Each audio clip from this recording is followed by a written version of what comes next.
आज आपण बघणार आहोत एक फेमस इटालियन ॲपिटायझर क्रॉस्टिनी। चला तर मग रेसिपीला सुरुवात करूया। त्यासाठी मी एक फ्रेंच बगेट्स घेतले आहे, यालाच फ्रेंच लोफ पण म्हणतात। आता याला आपण अशा साइज मध्ये क्रॉस मध्ये कट करून घेऊ।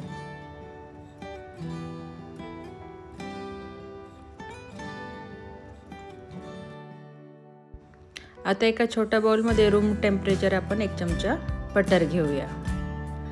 त्यामध्ये 1 चमचा पार्सली आणि अर्धा चमचा ऑरिगॅनो टाकूया। ऑरिगॅनो असा हातावर थोडा क्रश करून घ्यायचा, म्हणजे त्याचा स्वाद अजून छान येतो। आता हे सर्व आपण मिक्स करून घेऊया।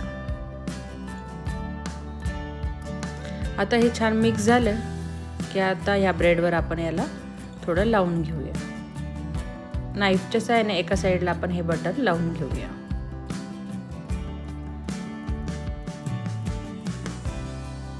आता हे स्लाइसला लावल्यानंतर आपण हे सगळे स्लाइस या बेकिंग प्लेट मध्ये अरेंज करून ठेवूया। आता याला आपण 180 डिग्री प्रीहीटेड ओव्हन मध्ये 5 मिनिटं बेक करूया।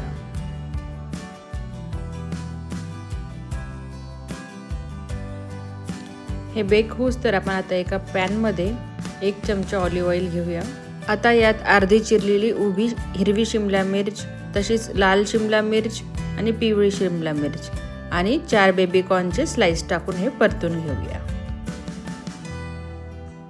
मग 2 चमचे पार्सली, 1 चमचा पिझ्झा मसाला, 1 चमचा ऑरिगॅनो, 1 चमचा काळी मिरी पावडर, 1 चमचा चिली फ्लेक्स, 1 चमचा लसूण पेस्ट, चवीपुरता मीठ आणि 1 चमचा टोमॅटो केचप टाकून छान परतून घेऊया।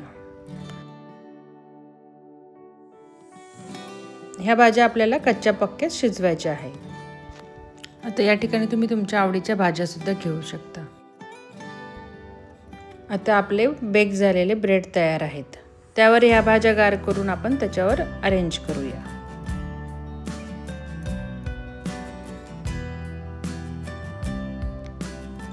सगळ्या स्लाइसवर आपण आता थोड्या ह्या भाज्या टाकून घेऊया।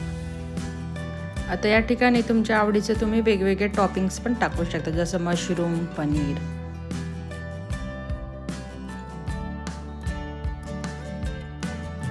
आता यावर मी मोझरेला चीज टाकत आहे। तुम्हाला थोडं हेल्दी करायचं असेल तर तुम्ही इथं फेटा चीज सुद्धा यूज करू शकता। आता याला प्रीहीटेड ओव्हन मध्ये 180 डिग्रीवर आपण 7 मिनिटं बेक करूया।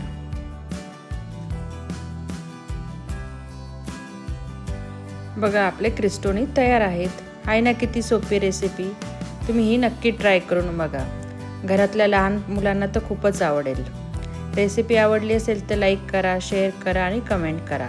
चॅनल सबस्क्राईब केलं नसेल तर नक्की सबस्क्राईब करा। थँक्यू।